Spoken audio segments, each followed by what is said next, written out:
Hello everyone, welcome back to the officers point. आज हम psychology का फोर्थ चैप्टर कवर करने वाले हैं। ओके, तो आज का हमारा टॉपिक है साइकोलॉजिकल असेसमेंट, यानी कि मनोवैज्ञानिक मूल्यांकन। ओके, तो आज हम कुछ ऐसे कॉन्सेप्ट को समझेंगे जो हमारे डेली लाइफ से जुड़े हुए हैं। तो सबसे पहले एक सिंपल सिचुएशन समझते हैं। मान लीजिए एक स्टूडेंट कुछ टाइम से क्लास में बिल्कुल भी पार्टिसिपेट नहीं कर रहा है। उसकी पढ़ाई में परफॉर्मेंस सडनली डाउन हो गई और वो बहुत एंशियस भी रहता है। ओके, तो एज अ टीचर टीचर या फिर साइकोलॉजिस्ट सिर्फ देखकर ये डिसाइड नहीं कर सकते कि प्रॉब्लम एग्जैक्टली क्या है। हो सकता है प्रॉब्लम स्टडी से रिलेटेड हो, या फिर उसके इमोशनल प्रॉब्लम से हो, फैमिली रिलेटेड प्रॉब्लम हो, या फिर पर्सनालिटी से रिलेटेड कोई इशू हो। इसलिए हमें प्रॉपर इंफॉर्मेशन कलेक्ट करनी पड़ती है। हम उसके बिहेवियर को ऑब्जर्व करते हैं, उससे बात करते हैं, ज़रूरत पड़ने पर साइकोलॉजिकल टेस्ट यूज़ करते हैं और उसकी बैकग्राउंड हिस्ट्री भी देखते हैं। इस पूरी साइंटिफिक प्रोसेस को हम क्या कहेंगे? Psychological assessment. ओके, इस पूरे चीज़ को साइकोलॉजिकल असेसमेंट कहा जाता है। तो सिंपल वर्ड्स में अगर हम समझे तो साइकोलॉजिकल का मतलब क्या हुआ? उसका मतलब है माइंड और बिहेवियर से रिलेटेड। ओके, और जो असेसमेंट है उसका मतलब हुआ है कि किसी चीज को सिस्टमैटिकली समझना और इवैल्यूएट करना। तो साइकोलॉजिकल असेसमेंट का सिंपल मीनिंग हुआ किसी पर्सन के थॉट, इमोशंस, एबिलिटी, पर्सनालिटी और बिहेवियर को साइंटिफिकली समझने की प्रोसेस। ओके, यहाँ एक इम्पॉर्टेंट बात याद रखिए कि साइकोलॉजिकल जो असेसमेंट है ये ना सिर्फ एक टेस्ट नहीं है। ओके ओके, ये एक कंप्लीट प्रोसेस है। इसमें डिफरेंट सोर्सेस से इंफॉर्मेशन कलेक्ट की जाती है। ओके, तो असेसमेंट का सिंपल मतलब है किसी इंसान के बिहेवियर, उसके सोचने का तरीके और उसकी इमोशंस। ओके, उसकी इमोशन जो एक साइंटिफिक और सिस्टमैटिक ढंग से समझना। ये कोई एक दिन का कोई गेस वर्क नहीं है। ओके, ये बल्कि एक कंटिन्यूअस प्रोसेस है। अब क्वेश्चन आता है कि साइकोलॉजिकल असेसमेंट की हमें नीड क्यों पड़ी? ओके, तो इसकी ज़रूरत ये चार बड़े गोल्स को पूरा करने के लिए है। पहला क्या है? Understanding behaviour. इसमें क्या आता है? किसी के व्यवहार के पीछे क्या सच है वो जानना। ठीक है, उसके बिहेवियर को समझना, दैट इज अंडरस्टैंडिंग बिहेवियर। दूसरा, डायग्नोसिस। अगर कोई दिक्कत है तो उसकी सही वजह या क्लिनिकल कंडीशन को पता लगाना। ओके, ये आएगा क्लिनिकल डायग्नोसिस में। फाइन। तीसरा है प्रेडिक्शन। ओके, ये अंदाजा लगाना कि कोई इंसान फ्यूचर में किसी सिचुएशन में कैसा परफॉर्म करेगा। ओके, प्रिडिक्ट करना। फाइन। और लास्ट है हमारा guidance and planning. Okay, guidance and treatment planning. उस इंसान की हेल्प करने के लिए एक परफेक्ट प्लान या काउंसलिंग रोड मैप तैयार करना। ओके, गाइडेंस देना उसको। फाइन। ये किसका है? ये प्राइमरी गोल है असेसमेंट का। फाइन, ये ध्यान रखना कि इसके गोल क्या है। अब साइकोलॉजिस्ट ये सब करते कैसे हैं वो देखते हैं। इसके लिए तीन मेन मेथड्स का यूज किया जाता है। पहला मेथड है हमारा ऑब्जर्वेशन मेथड। ओके, इसमें क्या होता है? बिना डिस्टर्ब किए इंसान के बिहेवियर को नेचुरल एनवायरनमेंट में, जैसे स्कूल के प्लेग्राउंड में या फिर किसी कंट्रोल लैब में ऑब्जर्व करना। ओके, ऑब्जर्व करना यहाँ पे जैसे कि टीचर क्लासरूम में ऑब्जर्व करता है कि कौन सा स्टूडेंट ग्रुप एक्टिविटी में पार्टिसिपेट कर रहा है या कौन नहीं कर रहा है। ठीक है, या कौन सा जो स्टूडेंट है वो बार बार नर्वस हो जा रहा है। ठीक है, ये सब वो ऑब्जर्व करता है। पर देखिए, ऑब्जर्वेशन में एक प्रॉब्लम हो सकती है। अगर स्टूडेंट को पता चल जाए कि टीचर उसको ऑब्जर्व कर रहा है तो वो जो उसका नॉर्मल बिहेवियर है ना वो चेंज हो सकता है। ओके, इसे हम क्या कहेंगे? इसे हम रिएक्टिविटी कहेंगे। क्या कहेंगे? रिएक्टिविटी। जो अगर आपको कोई ऑब्जर्व कर रहा है तो हम जब अपना बिहेवियर चेंज कर देते हैं उसे रिएक्टिविटी कहते हैं। ओके, दूसरा मेथड क्या है इस असेसमेंट का? Interview method. यहाँ क्या होता है, यहाँ फेस टू फेस बातचीत होती है, ठीक है, जहाँ हम उनके प्रॉब्लम्स को, उनकी पर्सनल हिस्ट्री को ध्यान से सुनते हैं। अगर स्टूडेंट एंशियस है तो साइकोलॉजिस्ट पूछ सकता है कि आपको क्लासरूम में क्या प्रॉब्लम है, या आप किस सिचुएशन में एंजाइटी आपको होती है, ठीक है। तो इससे क्या होगा, इससे प्रॉब्लम को डिटेल्स में समझने में हेल्प मिल सकती है, ओके, इंटरव्यू मेथड में, क्योंकि ये फेस टू फेस है, रियल टाइम में है ये, ओके। तीसरा है केस स्टडी। केस स्टडी में क्या होता है कि जब कोई केस बहुत यूनिक या कॉम्प्लेक्स होता है तो हम उसकी पूरी लाइफ हिस्ट्री या मेडिकल रिकॉर्ड्स या बैकग्राउंड की गहराई से जांच करते हैं, ठीक है, जब कोई केस बहुत यूनिक होती है, ओके। तो केस स्टडी में हम पूरे डिटेल में जाते हैं, फाइन। ये हुआ core methods of assessment, okay. 3 methods है, ऑब्जर्वेशन, दूसरा इंटरव्यू, तीसरा केस स्टडी मेथड, जो यूनिक केसेस में यूज होता है, ओके। तो साइकोलॉजिकल असेसमेंट को एक सिंगल टेस्ट आप मत समझिए, ओके। ये इंफॉर्मेशन कलेक्ट करने, अंडरस्टैंड करने और इवैल्यूएट करने की एक सिस्टमैटिक प्रोसेस है, ओके। क्या क्या है, इंफॉर्मेशन को कलेक्ट करना, उसे अंडरस्टैंड करना और इवैल्यूएट करना, ओके। ये पूरा कंप्लीट प्रोसेस है साइकोलॉजिकल असेसमेंट, फाइन। अब देखिए, एक प्रॉपर साइकोलॉजिकल टेस्ट को साइंटिफिक और ट्रस्टवर्दी बनाने के लिए उसमें 5 इंपॉर्टेंट क्वालिटीज का होना बहुत ज़रूरी है, ओके। 5 इंपॉर्टेंट, और इन्हीं 5 क्वालिटीज को हम इसके 5 बेसिक पिलर्स भी कह सकते हैं, ओके। 5 पिलर्स भी हम इसे कह सकते हैं, ओके। तो पहला क्या है, स्टैंडर्डाइजेशन। क्या है, स्टैंडर्डाइजेशन, ओके। इसका मतलब क्या हुआ, टेस्ट लेने का जो तरीका है, टाइम लिमिट और रूल्स, वो सबके लिए एक जैसा होना चाहिए। ऐसा नहीं है कि हर किसी के लिए अलग अलग होना चाहिए, ठीक है, यूनिफॉर्म होना चाहिए, वो स्टैंडर्ड होना चाहिए सबका। स्टैंडर्डाइजेशन में क्या आएगा, यूनिफॉर्म कंडीशंस होने चाहिए, ठीक है, यानी कि फेवरेटिज्म नहीं होने चाहिए, फाइन। जो तरीका है सबके लिए एक होना चाहिए। दूसरा है हमारा ऑब्जेक्टिविटी। यहाँ क्या है कि स्कोर चेक करते वक्त एग्जामिनर की पर्सनल पसंद नापसंद बीच में नहीं आनी चाहिए, ठीक है, चाहे वो कोई भी हो, स्कोर सेम ही आना चाहिए, फाइन। और तीसरा है हमारा रियलिबिलिटी, ओके। क्या है, रियलिबिलिटी, इसका मतलब हुआ कंसिस्टेंसी, ठीक है। इसका मतलब क्या हुआ, कंसिस्टेंसी। अगर एक टेस्ट रिलायबल है तो सेम पर्सन को सिमिलर कंडीशन में टेस्ट दोबारा देने पर रिजल्ट लगभग कंसिस्टेंट आना चाहिए, ओके। यानी टेस्ट के रिजल्ट्स बार बार बहुत ज़्यादा चेंज नहीं होने चाहिए। अगर किसी पर्सन का टेस्ट लिया गया है और हो सकता है एक हफ्ते बाद फिर से उसका टेस्ट हम वापस ले रहे हैं, ठीक है, रिटेस्ट ले रहे हैं, तो तब भी ना जो पॉइंट्स है, सपोज 18 पॉइंट्स आए हैं, तो हो सकता है 16 आए, 17 आए, इतना फर्क चल सकता है। लेकिन अगर जिसका पॉइंट पहले 18 आ चुका है लेकिन सडनली उसके पॉइंट 7 आ रहे, 8 आ रहे हैं, तो वो नहीं होने चाहिए, ठीक है, रिलायबल होना चाहिए। और क्या है हमारा, वैलिडिटी, वैधता। वैलिडिटी का सिंपल मतलब है टेस्ट जो चेक करने के लिए बनाया गया है वो वही चीज को चेक करे, ओके। मतलब जैसे अगर टेस्ट मैथ चेक करने के लिए है, ओके, तो उसमें आपकी मैथ एबिलिटी चेक होनी चाहिए, ना कि इंग्लिश या कोई और स्किल्स चेक होनी चाहिए, ठीक है। जो चीज के लिए बना गया है वही चीज वो टेस्ट चेक करे, फाइन। और लास्ट है हमारा प्रैक्टिकलिटी। इसमें क्या है, टेस्ट आसान होना चाहिए, ओके, सस्ता होना चाहिए यानी कि इकोनॉमिकल होना चाहिए, और कम समय में पूरा किया जा सके, ऐसा टेस्ट होना चाहिए, ठीक है। तो टेस्ट कैसा होना चाहिए हमारा, वो आसान हो, सस्ता हो और कम समय में पूरा किए जा सके, ठीक है। ये हमारे पिलर्स है, 5 पिलर्स है, ओके। अब टेस्ट के दो बड़े कैटेगरीज को हम एक्चुअली टेस्ट को हम दो बड़े कैटेगरीज में बांट रहे हैं, ओके, यानी कि क्लासिफिकेशन ऑफ टेस्ट, टेस्ट के प्रकार। पहला है हमारा कॉग्निटिव एंड परफॉर्मेंस, ओके।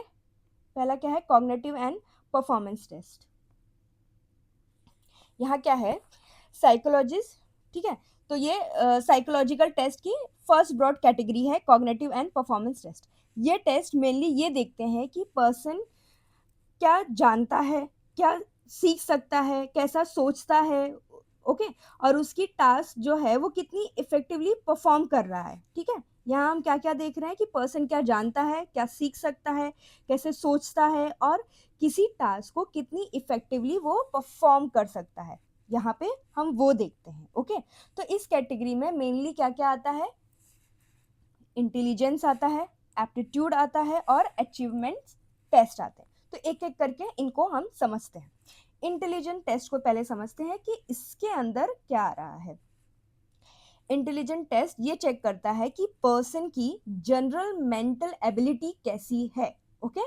क्या जनरल मेंटल एबिलिटी चेक करता है इसमें, फाइन। इसमें रीजनिंग, प्रॉब्लम सॉल्विंग, अंडरस्टैंडिंग और इंफॉर्मेशन को यूज करने की एबिलिटी देखी जा सकती है। फॉर एग्जाम्पल, अगर किसी पर्सन को डिफरेंट पैटर्न्स देखकर उसमें रिलेशन फाइंड करने को कहा जाए, तो उससे क्या होगा, उसकी रीजनिंग एबिलिटी एसेस की जा सकती है, ओके। अब एप्टीट्यूड को देखते हैं। ये बताता है कि किसी पर्सन में किसी पर्टिकुलर एरिया में फ्यूचर में, ओके, फ्यूचर में अच्छा परफॉर्म करने की पोटेंशियल या एबिलिटी कितनी है, ओके। ये क्या बताता है कि किसी पर्सन में किसी पर्टिकुलर एरिया में फ्यूचर में अच्छा करने की जो एबिलिटी है वो कितनी है, ओके, उसकी पोटेंशियल बताता है ये। फॉर एग्जाम्पल, किसी स्टूडेंट का एप्टीट्यूड टेस्ट ये इंडिकेट कर सकता है कि उसमें इंजीनियरिंग या म्यूजिक, टीचिंग या किसी पर्टिकुलर फील्ड के लिए स्ट्रॉन्ग एबिलिटी हो सकती है, ओके। तो यहाँ एक इम्पॉर्टेंट डिफरेंस याद रखिएगा कि इंटेलिजेंस जो है, ओके, जो हमारा इंटेलिजेंस है वो क्या है, ये ओवरऑल मेंटल एबिलिटी बताता है, ठीक है। ये क्या बताता है, ओवरऑल मेंटल एबिलिटी बताता है। और जो एप्टीट्यूड है वो क्या बताता है, वो किसी पर्टिकुलर एरिया में फ्यूचर पोटेंशियल क्या है उस पर्सन की, ओके। अब हम आते हैं अचीवमेंट में। अचीवमेंट टेस्ट ये चेक करता है कि पर्सन ने ऑलरेडी क्या सीखा है या किसी पर्टिकुलर सब्जेक्ट में कितना नॉलेज गेन की है, ओके। ये अचीवमेंट बताता है। जैसे स्कूल में मैथ का एग्जाम लिया जाता है तो वो चेक करेगा, ठीक है, जो टीचर चेक करेंगे कि स्टूडेंट ने मैथ में जो पढ़ा है उसमें उसकी अचीवमेंट कितनी आई, ओके, वो मेजर करेगा उसकी अचीवमेंट्स को, फाइन। ये हुए तीन, ठीक है। तो पहले इनका डिफरेंस फिर से मैं बताती हूँ कि इंटेलिजेंस में क्या है कि आप कितना इफेक्टिवली सोच सकते हैं, वो इंटेलिजेंस में आता है, ठीक है। इंटेलिजेंस में क्या आएगा कि आप कितना इफेक्टिवली सोच सकते हैं, वो। एप्टीट्यूड में क्या आता है, एप्टीट्यूड में आप फ्यूचर में किस एरिया में अच्छा कर सकते हैं, वो एप्टीट्यूड में आता है। और बात लास्ट की आई अचीवमेंट की, तो अचीवमेंट में आपने अब तक क्या सीखा है वो आपके अचीवमेंट में आएगा, ओके, आपने क्या अचीव किया है, फाइन। इसके नाम में ही सबके मीनिंग्स छुपे हुए हैं, ठीक है। अब हम देखते हैं इसे। सेकेंड ब्रॉड कैटेगरी है हमारा पर्सनालिटी और अफेक्टिव टेस्ट। क्या है, पर्सनालिटी एंड अफेक्टिव टेस्ट। अब इसे देखते हैं। ये टेस्ट पर्सन की पर्सनालिटी, बिहेवियर, इमोशंस, एटीट्यूड और फीलिंग्स को समझने में हेल्प करता है। क्या क्या, ये टेस्ट पर्सन की पर्सनालिटी, बिहेवियर, इमोशंस, एटीट्यूड और फीलिंग्स को समझने में हेल्प करता है। कौन, personality and affective test, okay. तो इस कैटेगरी में मेनली क्या है, ऑब्जेक्टिव टेस्ट, ठीक है, और फिर क्या है, प्रोजेक्टिव टेस्ट। इन दोनों को देखते हैं। ऑब्जेक्टिव टेस्ट में पर्सन को फिक्स क्वेश्चन या स्टेटमेंट दिए जाते हैं, ओके, और उनके फिक्स रिस्पॉन्स ऑप्शंस होते हैं, ओके। जैसे कि पर्सनालिटी क्वेश्चनर में स्टेटमेंट हो सकता है कि I enjoy meeting new people, okay, और पर्सन को ऑप्शन में से ही अपना आंसर चूज करना होता है, येस, नो, मे बी, ठीक है। तो यहाँ पे दिया गया है, फिक्स क्वेश्चंस या स्टेटमेंट दिए जाते हैं, ठीक है, और फिक्स रिस्पॉन्स ऑप्शंस भी यहाँ पे होते हैं, किसमें, ऑब्जेक्टिव टेस्ट में, फाइन। अब बिग 5 पर्सनालिटी इन्वेंटरी, इसका एक एग्जाम्पल है, big 5, okay, big 5 personality inventory, इसका एक एग्जाम्पल है। इससे पर्सनालिटी के डिफरेंट ट्रेस जैसे कि ओपननेस, कॉन्शियसनेस, एक्सट्रोवर्जन, एग्रीबलनेस और न्यूरोटिसिज्म को एसेस किया जाता है। इसके बारे में हम आगे अच्छे से डिटेल में करेंगे, ठीक है। अब आते हैं प्रोजेक्टिव टेस्ट पर। प्रोजेक्टिव टेस्ट में पर्सन को जनरली एम्बिगियस या अनक्लियर स्टिमुलस दिया जाता है, ठीक है, अनक्लियर स्टिमुलाई, ओके। उसका कोई एक फिक्स मीनिंग नहीं होता। पर्सन उस स्टिमुलस को अपने वे में इंटरप्रेटेड करता है। For example, Rorschach ink blot test में पर्सन को इंक ब्लॉट इमेज दिखाई जाती है, ठीक है, एक इंक ब्लॉट की एक इमेज होगी, वो दिखाई जाएगी और पूछा जाता है कि उन्हें उस इमेज में क्या दिख रहा है, ठीक है, उस इमेज में से वो क्या देख पा रहे हैं, वो उनसे पूछा जाता है। तो इस आइडिया के अकॉर्डिंग पर्सन की रिस्पॉन्स से उसके पर्सनालिटी पैटर्न्स और अंडरलाइंग साइकोलॉजिकल प्रोसेस के बारे में इंफॉर्मेशन मिल सकती है, ठीक है। हम कई बार देखते हैं इंस्टा पे ये सब में कुछ ड्राइंग जैसा बना रहता है और उसमें पूछा जाता है हमसे कि आपको क्या दिख रहा है। हर किसी को अलग अलग चीज़ दिखती है, किसी को बटरफ्लाई दिखेगी, किसी को कोई पर्सन दिखेगा। तो यही है हमारा प्रोजेक्टिव टेस्ट, ठीक है। इससे देखा जाता है कि हम क्या देख पा रहे हैं उससे, ओके। तो सिंपल डिफरेंस याद रखिए।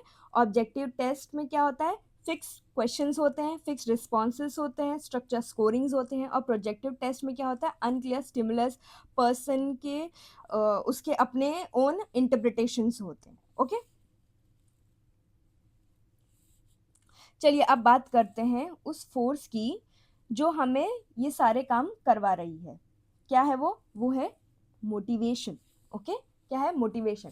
तो मोटिवेशन को हम सिंपल वर्ड्स में समझे तो मोटिवेशन वो साइकोलॉजिकल फोर्स है। क्या है? Psychological force, okay. ये साइकोलॉजिकल फोर्स है जो हमें किसी गोल की तरफ एक्शन स्टार्ट करने, उस डायरेक्शन में काम करने के लिए एंकरेज करती है, ठीक है। क्या ये एक साइकोलॉजिकल फोर्स है जो हमें किसी गोल की तरफ एक्शन स्टार्ट करने या उस डायरेक्शन में काम करने के लिए एंकरेज कर रही है, वो है मोटिवेशन। जैसे आप जो हो, ठीक है, आप HEO के एग्जाम क्लियर करना चाहते हैं। ये क्या हुआ, ये आपका गोल हुआ। और गोल अचीव करने के लिए आप स्टडी करते हैं, डिस्ट्रैक्शन को इग्नोर करते हैं और फेलियर्स के बाद भी प्रिपरेशन आप कंटिन्यू करते हैं। तो ये पूरा प्रोसेस क्या है, ये आपके मोटिवेशन को शो कर रहा है, ओके। तो मोटिवेशन को समझने के लिए एक सिंपल साइकिल है। क्या है? पहला नीड, फिर ड्राइव, फिर इंसेंटिव, लास्ट में क्या है, होम्योस्टेटिस, ओके। एक एक करके इसे समझते हैं, एग्जाम्पल से समझते हैं, ओके। नीड क्या है? समझिए कि मुझे भूख लगी है, ओके। मुझे भूख लगी है, ये क्या हुआ, ये एक नीड हुआ, ओके। अब भूख से एक इंटरनल टेंशन या अर्ज क्रिएट होती है, वो क्या हुई, वो हमारी ड्राइव हुई। जो अर्ज हो रही है, ठीक है, जो हमारी टेंशन क्रिएट हो रही है, ठीक है, जो इनर टेंशन क्रिएट हो रही है, ये क्या हुई, हमारी ड्राइव हुई, ओके। अब मैं फूड ढूंढती हूँ क्योंकि फूड मेरी नीड सेटिस्फाई करेगा। तो ये क्या हुआ, ये मेरा गोल हुआ, ये मेरा इंसेंटिव हुआ, ठीक है। अब मैं उस चीज को ढूंढ रही हूँ, ओके, सेटिस्फाई करने के लिए अपनी प्राइमरी नीड को, फाइन। मैं फूड खा लेती हूँ, नीड सेटिस्फाई हो जाती है और इंटरनल बैलेंस रिस्टोर हो जाता है। उसे हम क्या कहेंगे, होम्योस्टेटिस कहते हैं, ओके। मतलब जो आपका गोल है आप वहां तक पहुंच गए, रीच हो गए हो आप, ठीक है। तो क्या हो गया अब ये, और बैलेंस रिस्टोर हो गया, तो उसे हम क्या कहेंगे, होम्योस्टेटिस कहेंगे, ओके। फिर से एक्सप्लेन करती हूँ इस चीज को, मोटिवेशन को, ओके। कि मुझे भूख लगी है, ये क्या हुआ, ये नीड हुआ आपका, ठीक है, ये नीड है। भूख से जो इंटरनल टेंशन या अर्ज क्रिएट होती है, ये हमारा ड्राइव हो गया, ठीक है, ड्राइव हुआ। अब मैं फूड ढूंढती हूँ क्योंकि मुझे फूड क्या है, वो फूड मेरी नीड को सेटिस्फाई करेगा, ओके। तो ये मेरा क्या हुआ, ये मेरा इंसेंटिव हुआ, ये मेरा इंसेंटिव या गोल हुआ, ओके। और मैं फूड खा लेती हूँ, अब क्या हुआ, नीड सेटिस्फाई हो जाती है, जो इंटरनल बैलेंस है वो रीस्टोर हो जाती है, जो अर्ज थी अब वो नहीं है, ठीक है, जो टेंशन थी अब वो नहीं है, ठीक है। उस प्रोसेस को क्या कहेंगे, होम्योस्टेटिस कहेंगे, ठीक है। लास्ट प्रोसेस जहाँ पे आपका गोल रीच हो गया है, बैलेंस रिस्टोर हो गया है, उसे हम कहेंगे होम्योस्टेटिस, ओके। तो ये मोटिवेशन दो तरह का होता है। पहला होता है इंट्रिंसिक और दूसरा होता है एक्सट्रिंसिक, ओके। इसे समझते हैं। इंट्रिंसिक मतलब आंतरिक, ओके। तो यहाँ अंदर से मोटिवेशन आता है, ठीक है। इंट्रिंसिक में क्या आता है, मोटिवेशन क्या है, वो अंदर से आता है, ओके। जैसे कोई स्टूडेंट हिस्ट्री इसलिए पढ़ रहा है क्योंकि उसे हिस्ट्री जेन्युइनली इंटरेस्टिंग लगती है, वो किसी रिवॉर्ड का वेट नहीं कर रहा है कि मुझे रिवॉर्ड मिलना ही चाहिए, ठीक है, वो अंदर से आ रहा है उसके अंदर कि ये मुझे करना है, इसलिए वो कर रहा है। उसे हम क्या कहेंगे, इंट्रिंसिक मोटिवेशन, जो अंदर से हम करते हैं। ओके ओके, जो काम आप अपनी दिली खुशी से, शौक से या सेटिस्फैक्शन के लिए करते हैं, पेंटिंग हो, म्यूजिक हो, कुछ भी हो। ओके, दूसरा है हमारा एक्सट्रिंसिक मोटिवेशन, ठीक है, ये बाहरी से आता है, ठीक है, ये मोटिवेशन एक्सटर्नल रिवॉर्ड्स या पनिशमेंट से आता है। जैसे स्टूडेंट्स पढ़ रहा है क्योंकि उसको 90% मार्क्स चाहिए या पेरेंट्स उसे रिवॉर्ड्स दे रहे हैं, तो ये तब आता है, ठीक है। तो जो काम आप किसी रिवॉर्ड से, या सपोज वो रिवॉर्ड कुछ भी हो सकता है, पैसा, अच्छी ग्रेड या फिर सजा से बचने के लिए करते हैं, वो एक्सट्रिंसिक मोटिवेशन होता है, ठीक है। ये दोनों क्लियर हो गया, इंट्रिंसिक जो अंदर से आती है, एक्सट्रिंसिक जो बाहर किसी रिवॉर्ड्स के लिए होता है। ओके, अब मोटिवेशन को लेकर बड़े बड़े जो साइंटिस्ट है, ठीक है, उन्होंने कुछ थ्योरीज दी है। हम एक एक करके उन थ्योरीज को समझते हैं। पहला है Maslow hierarchy of needs. Maslow hierarchy of needs को समझते हैं, ठीक है। हमारी नीड्स एक पिरामिड की तरह है। किसकी तरह है? पिरामिड की तरह है, ठीक है। तो पहले बेसिक चीजें आती हैं। बेसिक क्या हुआ? पहले स्टेज में बेसिक क्या हुआ? रोटी, कपड़ा, मकान, यानी कि साइकोलॉजिकल नीड्स पहले आती है, ठीक है। फिर हमारी आएगी सेफ्टी आएगी, ठीक है। फिर क्या आती है? सेफ्टी आती है। और फिर लव एंड बिलोंगिंग आएगा, और उसके बाद सेल्फ एस्टीम होगा, और सबसे ऊपर, ओके, यानी कि सबसे टॉप पे क्या आएगा? Self actualization. इसका मतलब क्या हुआ? अपने सपनों को पूरा करना, अपनी फुल पोटेंशियल को रियलाइज करना। जैसे एक पर्सन सिर्फ जॉब तक लिमिटेड नहीं रहना चाहता, ठीक है, बल्कि अपनी एबिलिटीज को मैक्सिमम लेवल तक डेवलप करना चाहता है। ओके ओके, तो पहले बेसिक चीजें आती है, रोटी, कपड़ा, मकान, ये आया। ओके, मैं फिर से इसको ड्रॉ करके दिखाती हूँ।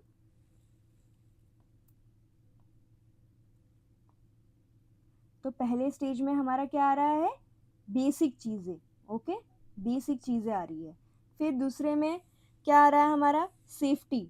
सपोज जॉब की सेफ्टी, ओके, जॉब की सेफ्टी हम देख रहे हैं।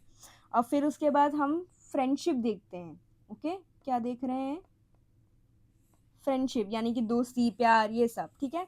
उसके बाद हम देखते हैं सेल्फ एस्टीम, यानी कि हम अपनी रिस्पेक्ट, अपनी इज्जत, ये सब देखते हैं, ठीक है। और टॉप पे क्या आता है?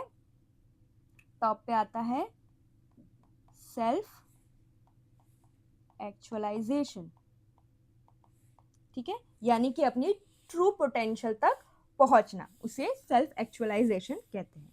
ये मैस्लो हायरार्की के थ्योरीज में ये सब आते हैं, ठीक है। फिर है ड्राइव रिडक्शन। ये किसने दिया था? हल ने दिया था। ओके, ड्राइव रिडक्शन किसने दिया? हल ने दिया। इनका क्या कहना है कि हमारा बॉडी हमेशा तनाव को कम करके आराम की स्टेट क्या होगी? होम्योस्टेटिस में जाना चाहता है, ठीक है। किस में जाना चाहता है हमारा बॉडी? होम्योस्टेटिस में। ओके, यानी कि तब हमारा जो बॉडी है वो अच्छी तरीके से काम करता है, ठीक है, तब हम ज्यादा मोटिवेट होते हैं, ठीक है। तो ड्राइव रिडक्शन हल ने दिया था, ठीक है। यहाँ पे उनका ये कहना है कि हमारा बॉडी हमेशा तनाव को कम करके आराम की स्टेट में जाना चाहता है, होम्योस्टेटिस में जाना चाहता है, जहाँ उसकी नीड्स पूरी हो रही है, ठीक है, जो उसका ड्राइव था वो कंप्लीट हो रहा है। ओके, फिर है हम किसको देख रहे हैं?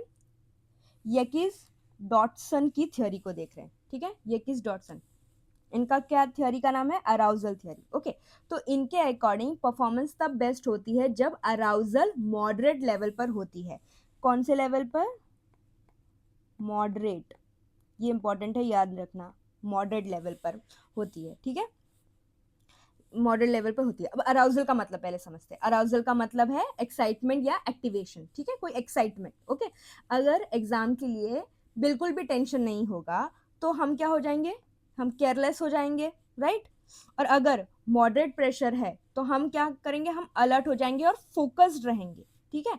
लेकिन अगर एंजाइटी बहुत ज्यादा हो जाए तो क्या होगा? तो कंसंट्रेशन और परफॉर्मेंस दोनों में इफेक्ट हो सकता है। ओके, सो ये ध्यान रखा कि जो लिटिल अराउजल है उससे क्या होगा, पुअर परफॉर्मेंस होगा, मॉडरेट अराउजल है उससे बेस्ट परफॉर्मेंस होगा, और टू मच अराउजल से भी पुअर परफॉर्मेंस मिल सकती है। इसलिए मॉडरेट अराउजल होना जरूरी है। ठीक है, हम सबसे अच्छा परफॉर्म तब करते हैं जब हम थोड़ा टेंशन या एक्साइटमेंट में होते हैं, यानी कि मॉडरेट अराउजल में होते हैं।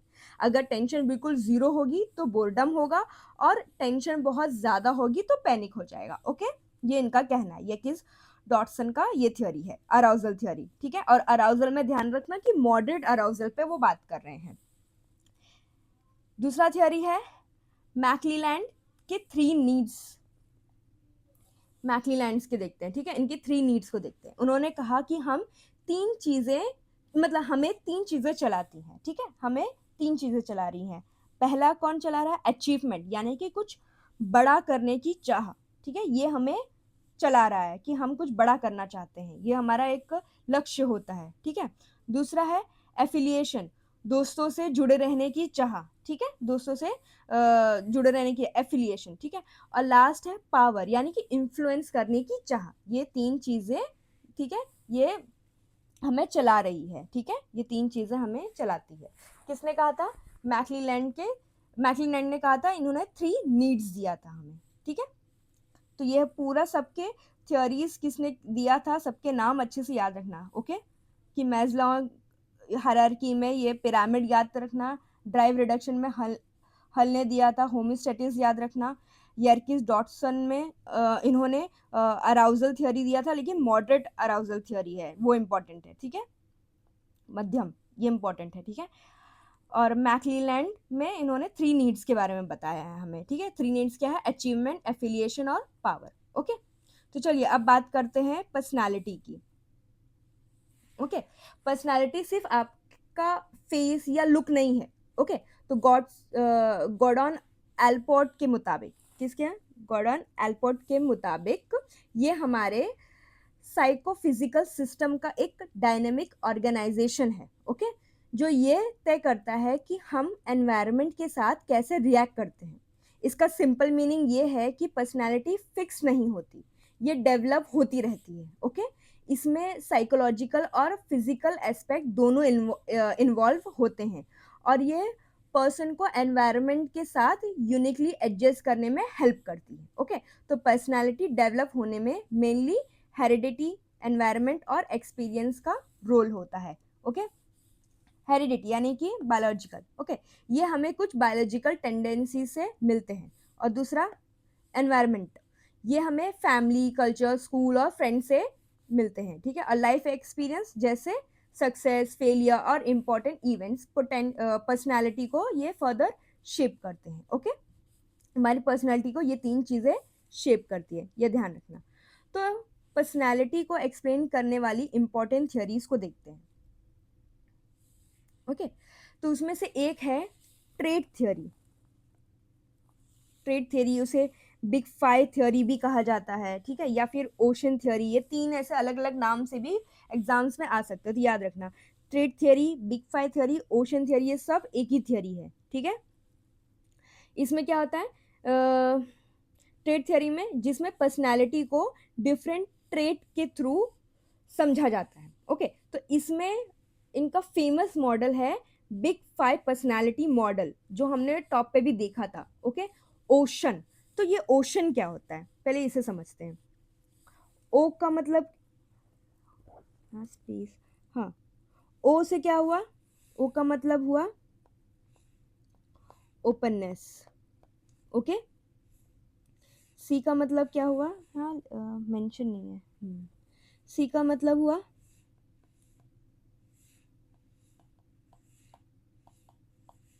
कॉन्शियसनेस। ई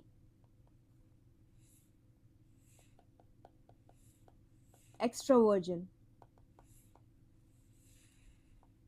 ए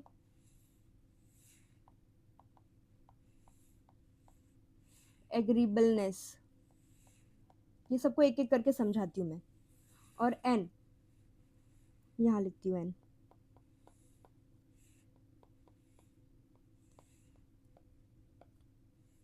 न्यूरोटिसिज्म। ओके, तो ये बिग फाइव है। और ये ओशन क्यों कहा गया?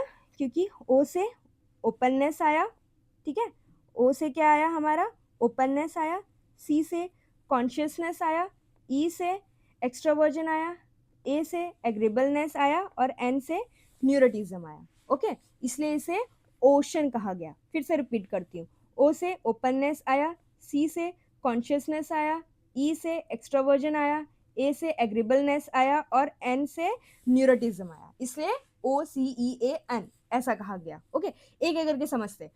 ओ मीन्स ओपननेस, यानी कि नए एक्सपीरियंस के लिए तैयार रहना। ओके, ये थ्योरी दिया है उन्होंने, ट्रेड थ्योरी है। इसके अंदर क्या आता है कि ओपननेस यानी कि नई तैयारी, नए एक्सपीरियंस के लिए तैयार रहना। ओके, सी का मतलब हुआ कॉन्शियसनेस यानी सेल्फ डिसिप्लिन और फोकस रहना, ठीक है। ई मीन्स एक्सट्रोवर्जन, लोगों से मिलना और सोशलाइज करना, जैसे इंट्रोवर्ट वर्सेस एक्सट्रोवर्ट। ए मीन्स एग्रीबलनेस, सबका हेल्प करना यानी कि काइंड रहना और कोऑपरेटिव रहना, ठीक है। ए का मतलब क्या हुआ? काइंड रहना, एग्रीबलनेस। ओके, और एन न्यूरोटिज्म, जल्दी घबरा जाना या इमोशनल इंस्टेबिलिटी, जो इमोशनल रिएक्टिविटी से रिलेटेड है। ओके, ये हमारा हुआ ओशन। अब नेक्स्ट थियोरी है फ्रॉइड की psycho analytic theory. Psycho analytic theory किसने दिया था? फ्रॉइड ने।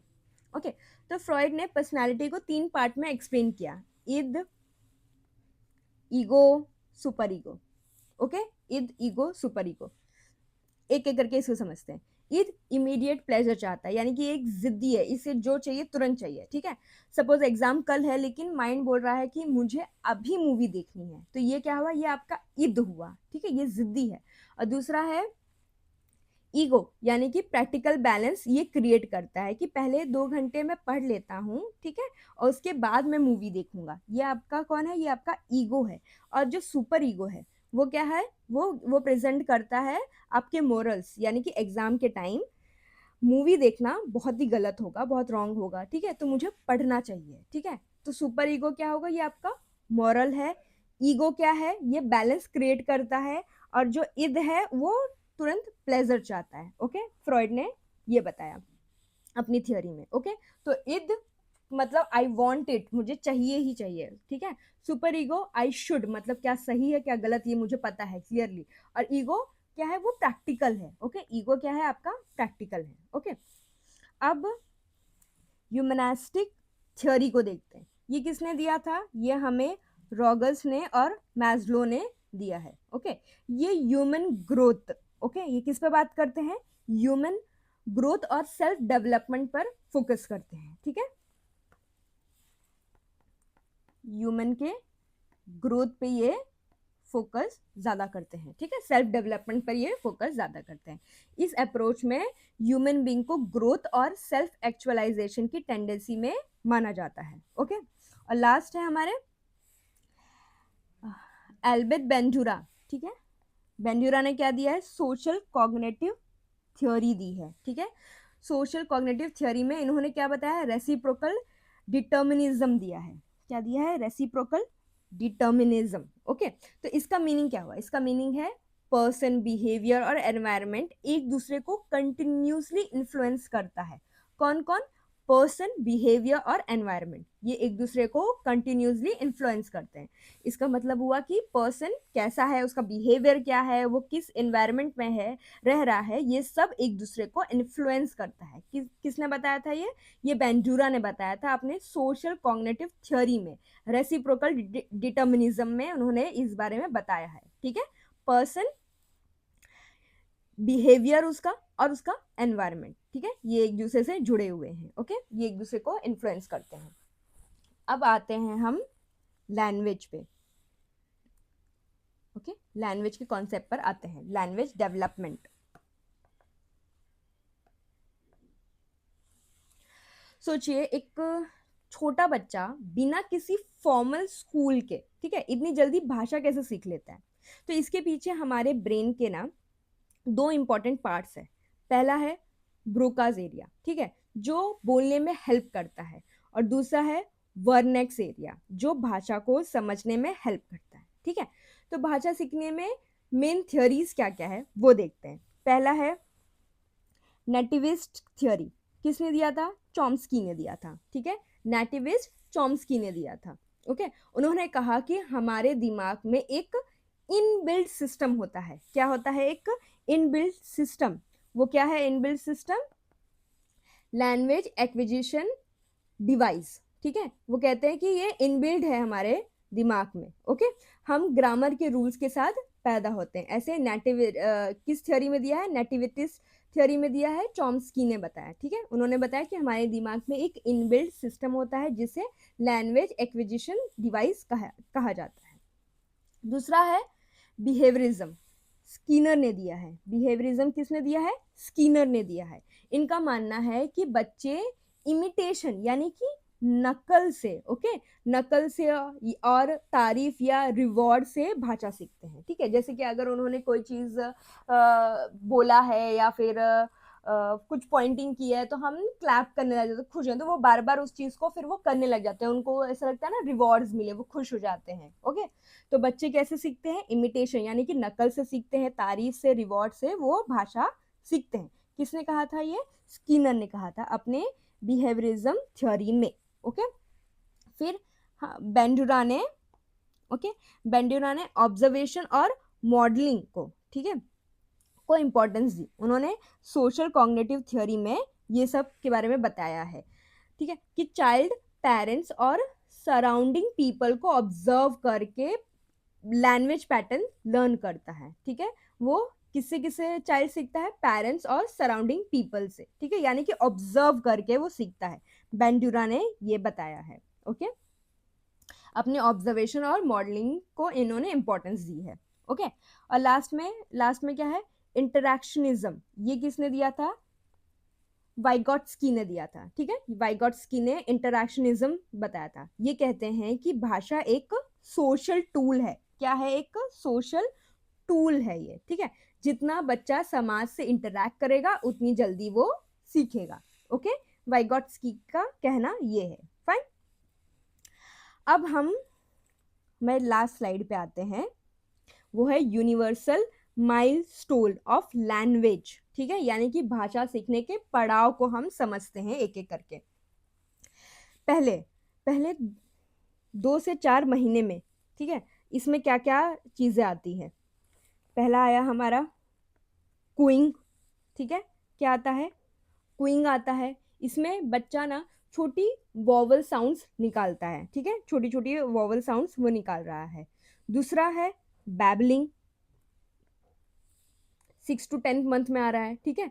यहाँ पे बच्चा बाबा, दादा ऐसे कॉन्सोनेंट कॉन्सोनेंट वॉवल्स जोड़ रहा है, ठीक है, छोटी छोटी चीजें वो बोलना शुरू कर रहा है।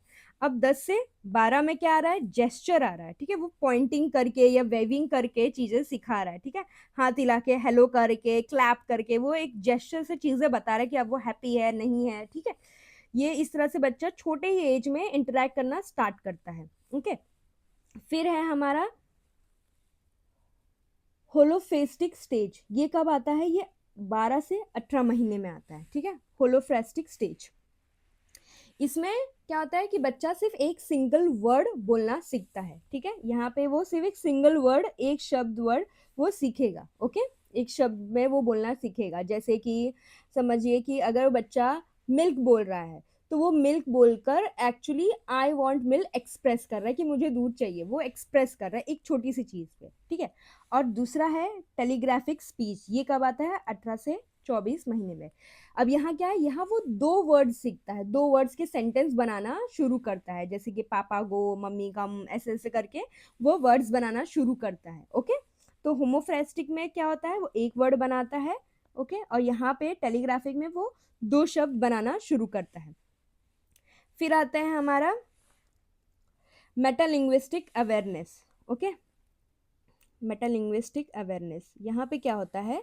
ये 6 से 12 महीने में साल में होता है, नॉट महीने, ठीक है। ऊपर भी मैंने शायद महीना बोला था, ये ना, हाँ।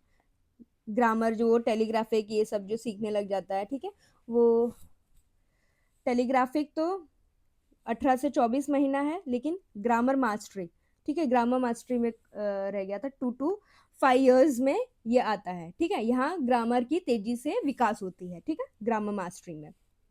फिर आता है मेटालिंग्विस्टिक अवेयरनेस, ठीक है। यहाँ भी अब साल आएगा, नॉट ईयर्स। 6 to 12 ईयर्स के बच्चे ये सब चीजें सीखते हैं। क्या क्या सीखते हैं वो जोक्स और रिडल्स यानी कि पहेलियां अब समझने लगते हैं, ठीक है। यहाँ पे वो रिडल्स या जोक्स समझने लगते हैं। लास्ट स्टेज है हमारा एब्स्ट्रैक्ट मैच्योरिटी, ठीक है। ये 13 ईयर्स के बाद होती है, ठीक है। अब बड़े और एब्स्ट्रैक्ट आइडियाज पर वो सोच रहे हैं, वो बोल पा रहे हैं, ठीक है। यहाँ पे वो अच्छे से अब सोच पा रहे हैं एब्स्ट्रैक्ट आइडियाज पे, अब वो बोल भी पा रहे हैं, ठीक है। तो एक बार ये पूरे चैप्टर को हम कनेक्ट करते हैं, ओके। तो पहला एक एक चीज समझते हैं कि क्या क्या हमने सीखा। हमने सीखा साइकोलॉजिकल असेसमेंट, ठीक है। मैं लिखती हूँ यहाँ पे हमने क्या क्या सीखा। और साइकोलॉजिकल असेसमेंट, ठीक है, ये हमें बताता है कि पर्सन को साइंटिफिकली कैसे अंडरस्टैंड करे, ठीक है, कैसे अंडरस्टैंड करे और साइंटिफिकली कैसे अंडरस्टैंड करे, ठीक है। साइकोलॉजिकल असेसमेंट ये बताता है। दूसरा है हमारा मोटिवेशन।